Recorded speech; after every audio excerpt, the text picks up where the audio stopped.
બધી ખોટી છે, દ્વારકા વાળો સાચો છે. સાચો બાબા સાચો છે. તીસરા કો સામ કૂડો દેવરો મંડાણ મૂળ વીર મેર સબે કૂડો કૂડો હે જમી કો પીઠ કૂડો અહંકાર કૂડો હે કોરંબ અંબ પવન જમાવ કૂડો ગીર ધારી નાહી કૂડો એક હી ગોપા. પચ્છે ગામમાં મુરલીધર મહારાજ બેઠો છે, જ્યાં હમણાં અદ્ભુત ઉત્સવ થવાનો છે. પછી ગામ વતી આયોજક મિત્રો વતી અને લાલ બાપુ આપણા, ઓહો કેવો જોગીડો, પૂજ્ય લાલ બાપુના દર્શન કરી એટલે આપણા ભાઈ ઉગડી જાય. એ લાલ બાપુ વતી બધાને આમંત્રણ છે. ત્યાં પણ અમારો પ્રોગ્રામ છે. તેથી 26 આપણે મળવાનું છે પાછું. પણ દ્વારકાધીશ, દ્વારકા વાળો અને એ દ્વારકા વાળા માટે, એ કૈલાસ વાળા મહાદેવ માટે, દ્વારકા વાળા માટે અને આવી શક્તિઓ માટે માથા દેતા આવ્યા છે. એટલે મને આ યાદ આવે. ફરી તમારા એક એવા દાદાને યાદ કરું પાછા, ગોહિલોના લેડ્યા હલ્દી મેદાન માથે યવ લોની ફોજ હામે મારો માન આયા સાહી મોગ લોની ફોજ માથે એકલો કાઠીકો રાણો હટીકો એકતાવના ધોકના મંડાણ માડ્યા રાજપૂત ફોજ માથે ધોઈ લેડા નારમકા. આહા, જેમ્સ કર્નલ ટોડે એમ લખ્યું છે કે સમગ્ર ભારત વર્ષ માટે, સનાતન માટે અને રાષ્ટ્ર માટે દેશના રાજપૂતોએ એટલા બલિદાન આપ્યા છે કે બધાયના, જેમ કર્નલ ટોડ કહે છે, હું નથી કહેતો, કે બધાય જેટલા બલિદાન રાજપૂતોએ દીધા છે એના હાડકા ભેળા કરવામાં આવે તો સમગ્ર ભારત ફરતી દિવાલ ચણાઈ જાય તો વધે ભલા માણસ. આટલા બલિદાન દીધા છે, આવું જેમ્સ કર્નલ ટોડ કહે છે. શું તમે વિચાર તો કરો. બસ જાગતે રહો, જાગતે રહો.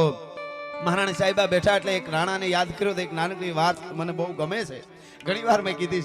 સવારનો પોર ઉદયાચરણા ઓરડેથી નારાયણે કોર કાઢી હુરજે. શિયાળાનો સમય, પધારો બા પધારો. શિયાળાનો સમય. રાણા પ્રતાપ આખી રાત નીંદર નહીં આવેલી, પરિવારનું બધું વિચારતા હશે અને આમ ટેકે બેઠેલા, પથ્થરના ટેકે, ખોળામાં તરવાર પડી છે અને બેઠા હતા ટેકે. બેઠા બેઠા ઊંઘ આવી ગઈ. મીઠી તડકી હતી ને એટલે ઊંઘ આવી ગઈ. આમ કરીએ ને આમ ઊંઘ આવી ગઈ. એમાં ઝોલું આવી ગયું, તરત સપનું આવ્યું. સપનામાં સેજ હસી ગયા, એવું સપનું આવ્યું છે. હસી ગયા અને એક હાથ મૂછ ઉપર દીધો, એક તરવારની મૂઠ ઉપર દીધો. બસ થોડુંક ઝોલું, ત્યાં નીંદર ઉડી ગઈ પાછી. બેઠા બેઠા કેટલીક આવે એટલે ઊભા થઈ ગયા રાણાજી અને હાલતા થઈ ગયા.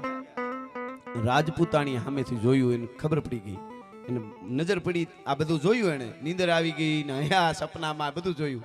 હાલતા થયા એટલું જ કીધું, રાણાજી હમણાં નીંદર આવી ગઈ હતી કે નહીં બેઠા બેઠા? કે હા મને ઊંઘ આવી ગઈ, ઓલી મીઠી તડકી હતી ને એટલે રાતે બહુ નીંદર નહીં આવેલી.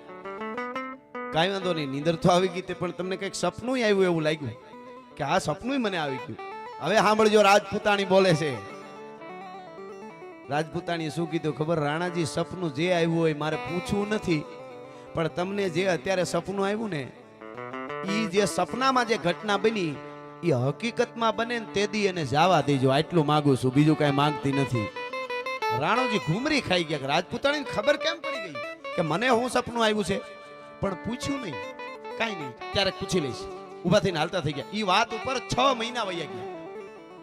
6 મહિના પછી હકીકતમાં એ ઘટના બની.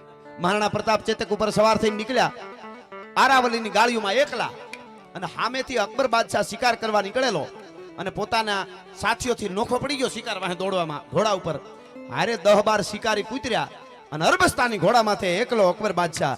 આ બાજુથી મહારાણા પ્રતાપનો ચેતક. હામાં બે ઘોડા આવે. ભાગા નાખતા રકાબ કવિ ધાગા ધાગા ભારી ભાગા આગા દાવે નાહી નાકા દુકા નાખી ગાજે ધન તોપ કાઢે નાકે તરી ભાગા હાથ જાય જાતો રેજા રાગા પ્રભે નજા હરા અબે રાજ ધુમા ધુમા ધુમા ધુમા ધમા ધમા ધમા ધમા ધમા ધમા બેયના ઘોડા હામાં આવ્યા. મહારાણા પ્રતાપ અકબરને ઓળખી ગયા છેટેથી, કારણ કે એ તો અકબર એના મૂળ રૂપમાં હતો.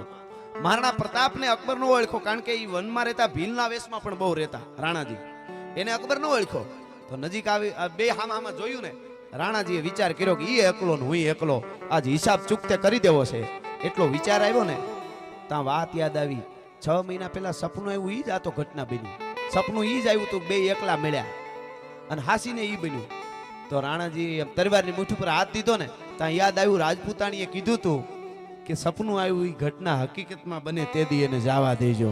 તરવારની મુઠ્ઠી પરથી હાથ લઈ લીધો એટલે अकबर बादशाह आवाज करो, ए जवान इधर आओ, मैं जलाल हूँ, दिल्ली का बादशाह हूँ, रास्ता भटक गया, मेरे साथियों से बिछड़ गया हूँ, वहाँ जो हमारे तंबू है हमारे सब लोग है इस स्थल का नाम